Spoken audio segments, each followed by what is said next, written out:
what I want to do with this time, I want to throw out just some thoughts from my experience and the things that were a struggle, in the hope that it will be helpful for those of you that are starting right at the very beginning.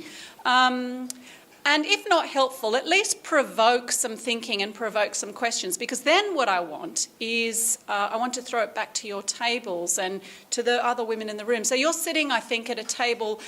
Some of you have older. When I say older, I don't mean in age. I mean in years of planting. Older people at your table and younger people at your table, just looking at the mix. Some of you were a bit unbalanced, but that's okay. And so use your table to pick up more questions or discuss further maybe something I've raised that you don't agree with, or you want to sort of pursue a little bit more than where I took it. So do you sort of get the feel of how we'll do it? So I'll throw some stuff out for whatever it's worth, but yeah, just use the women around you to also pull into some things a little bit more deeply if you would like. And I'm happy to be talked to about stuff as well, so yeah, feel free to come and pursue stuff with me if you like. I didn't want to count myself out of that.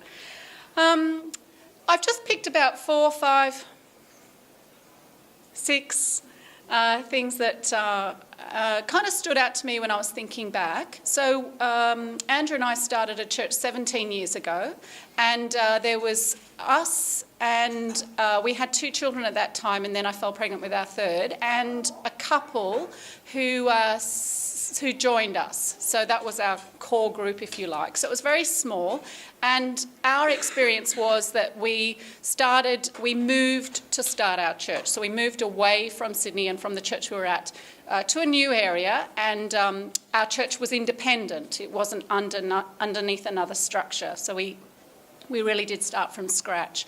And we started with a Bible study and then launched a public meeting about 8 months in with about 30 adults, and then it sort of went from there. So that's kind of the broad brushstrokes of what we were doing. I'll get my paper. And these are the things that I want to pull out to talk about, just to reflect on. One is church planning throws up stresses unlike anything else that I know.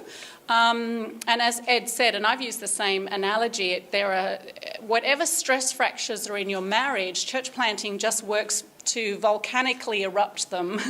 And there were stresses in our marriage that I didn't even know existed until we started church planting. And it's not necessarily directly the plant that causes difficulties, although they do, and there's lots of things to work out together in that. But it's just the hard work of it and the stress of it that means other little things just become quite big. So over the years, our marriage has sort of gone, and it's in a really good spot, and there were times where we just had to hang in there.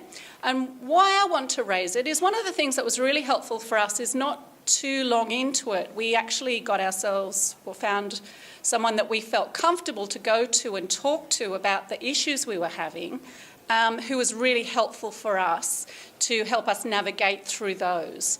And it is something I'd like to share with you as being something that's helpful if you haven't. You may actually, some of our issues are to do with my volcanic personality and so on. So you may have very even-keeled marriage.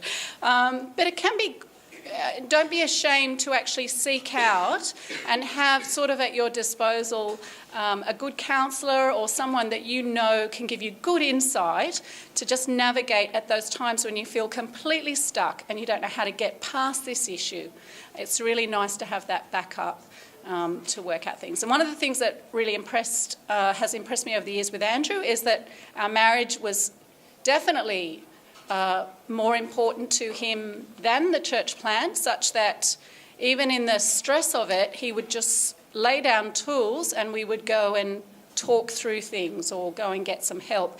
You know, even if the sermon was impending and had to be delivered, didn't actually cancel church, but it showed me that our marriage was important. So that's the first thing. Just stress is really quite enormous, so don't panic if it happens. The second thing about church planting is obviously you're dealing with people all the time, and I think this is true for just church work, but for some reason church planting just makes it more intense. You're dealing with people all the time. It's good for you to actually go in knowing yourself a little bit in this. What is it that presses your buttons? What is it that makes you super defensive? What is it that gets you in a fluster and panic? And I was just reading, just double checking too, what 1 Timothy says. It often rings in my head that the wife of an elder, of a deacon, of an overseer is to be someone who's temperate, that sense of being self-controlled and worthy of respect. Because there's a sense in which you're a very public person, and maybe even more so when there's just 2 of you and the church has got no members, and and then there's 5 members and just the 2 of you. You're quite a prominent person, and so who you are as a person and how you're managing people, your kind of the warmth or lack of that you bring actually impacts the growth of your church and impacts the relationships in probably more ways than you wish it did. And so it's actually good to get to know yourself, and if there are issues, if there are things that really press your button and you can't control how you feel, or you know that something does make you desperately sad, or there are situations that you can't cope with, it's actually good to maybe look at those and address those. And it's not that you have to think that I can't start church planting till I'm a perfect person. We'd never do it then. But it is good to be aware of the impact that you will have on people and that people have on you, because it is such a people work. So that's something that I want to put out there.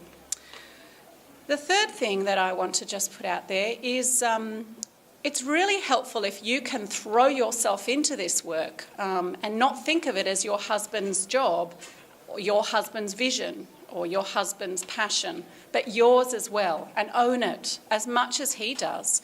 And so I think that starts with your own relationship with God and your own desire to see people won for Christ and discipled. Is that something you genuinely feel? So it's a real thing for you, because that will help with whatever comes your way, help you survive and persevere with whatever comes your way. But secondly, it's helpful to throw yourself into it, because you'll be able to double the work. When you start a church and there's just 2 of you, if one of you is off doing something else, there's only 1 of you. So just logically, it's helpful to have another person throwing themselves in as much as they can. Now, the thing is, often you're starting church planting at the time you're having a few children. So that will have to be negotiated, and there'll be seasons in that where you can do more and other seasons where you can't do much. But it is that sense of wanting to throw yourself in. Now, it does raise... Does a wife work? Like, what if she wants to work? And I think over the years I've seen that the reasons that work is attractive to us and something that we sometimes choose to do, let me throw them out there, what I think.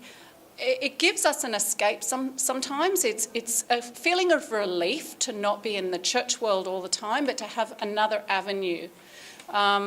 That's refreshing almost, and makes us feel like, I can cope better with this world because I have this world as well.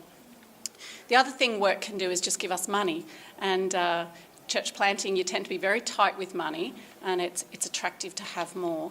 And it also, I think, gives a structure, and church planting can sometimes be a world of no structure, very little, or you're the one inventing the structure, or at least your husband is. And so it's nice to have a job that's got set hours and tick boxes and all those things that make you feel fulfilled. And church planting may not for a while. They're reasons that we work. They're not bad reasons. But can I give you some reasons not to, if you can? One of the things is just that you will have a huge impact on your church indirectly by being involved.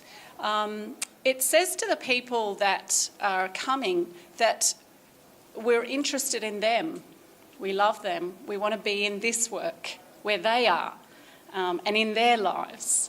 And that message, I think, can come through if the wife is saying, I want to be part of this just as much as my husband does.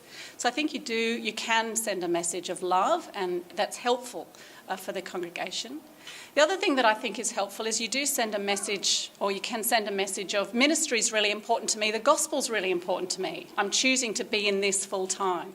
One of the things I want to encourage you is I feel like when I started, I didn't have an array of ministry skills or gifts, really was fumbling around. I really was making it up as I went. I feel really sorry for those first few Bible study groups that I led. I remember one day a lady said to me, Cathie, if you'd run this group one more week the way you did, I would have quit. That was just the week before I sort of moved the one big group into two. So I was, and I look back at the early leaders' meetings I led, and I was patronising, and I talked down, and these were my peers. I had to learn so many things. But I want to encourage you by saying, don't let that be a reason that you feel shy of doing the work and feel like you want to go and do something where you do feel more comfortable and more skilled, because you will grow in it. And the more we give ourselves into this work, the more I think God does just equip us for it, firstly. Spiritually, I have marvelled at the way I've been equipped for the different roles I've been given. He equips us, and we learn the skills by doing it, and we mature as we go. And so, encouragement. There'll be times where you feel like... it'd be so much easier just to drop this and do a job. I've felt that so many times over the years. But then I look at it, and I think through all these reasons, I think it would be discouraging for the women. Why wouldn't they just drop everything and go to work? And, many of them just do anyway. And it would mean that set of things that I do, someone else has to fill it. So they're good reasons to keep going at it. That might be controversial. Just throw it out there. The next thing, children. So often we're doing this work and having babies at the same time. It's just kind of that time of life. And so what's stressful becomes extra stressful. So we had our third while we were driving up and down from Gladesville to our Bible study that was soon to be launched. Daniel was born one night at the end of one of those Bible studies. And then the church was launched, and we did our first year, and we're thinking, 3, that's enough. And Sophie came along. So, very, very stressful. Now, there's a few things that go on. It's hard to know how to guard what's the time I need to give my kids, what's the time I need to give the church. It's just really hard to work it out. Over time, Andrew was helpful to me. He would tell me, you're stressed. No, I'm not. Yes, you are. You're stressed. You're just shouting all the time. So helpful to have that input and sort of cut down on things and navigate how much I did. Because, you've got to work hard to be a good mum. Some of us will work so hard to be a good mum that we may do more than is needed. So it's that balance of working out how can I stretch my kids? Like, how far can they stretch that's still good and right, and what's overstretching to the point where I'm just fulfilling my desires to just go and do lots of things and I hope they're all right. So you've got to work that out carefully. I don't have any neat answers for that. I do have some regrets looking back, which I'll share. One of the things that I think happened is in all that stress, I was a very shouty mother, and the slightest thing with one of my kids particularly really annoyed me. And looking back, I just wish I'd been much more calm and much more ready just to listen to them. I read a great book, and it's become my best-selling book that I wave around frequently to friends when we're talking about our kids. It's called How to Listen So Kids Will Talk, and Talk So Kids Will Listen. And it's excellent. And it's shown me that just being able to sit and listen to your kids in a way that they feel listened to is one of the best gifts you can give them. And sometimes that takes a lot of time. Sometimes it doesn't actually take a lot of time. It's not about time. It's about being present, being there for them. So I have regrets that I didn't do that very well. And looking back, it wasn't necessarily church planting that did that. I think that was me. And I could have been anything, and I would have been like that at the time. There were issues I had to work through. But nevertheless, church planting did exacerbate it, because I was very stressed by the things that were happening. And it was hard not to bring it home, and hard for little things to not suddenly just make me blow my stack in the home environment. You know, you can be careful and restrained out in the world and with the church people you're dealing with, and then you get home and it's like, blah! And, you know, the poor child.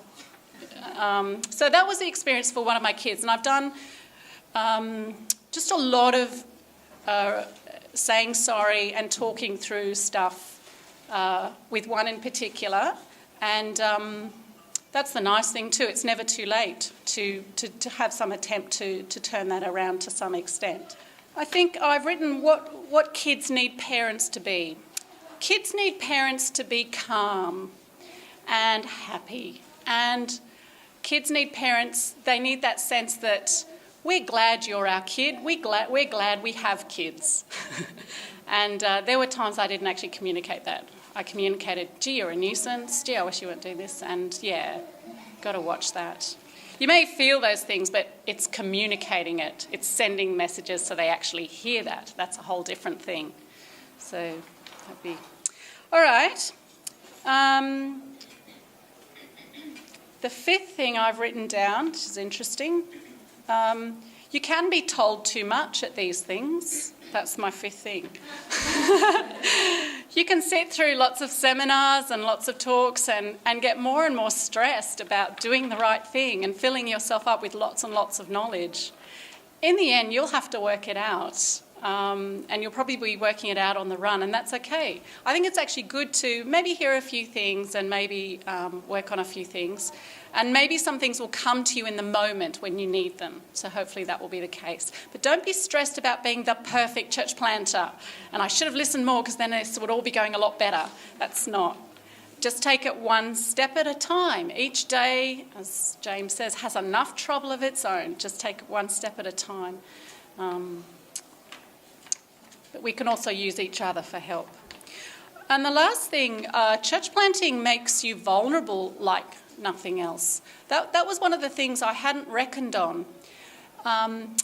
There's the 2 of you, or the 5 of you, or the 10 of you, or whatever your launch group is.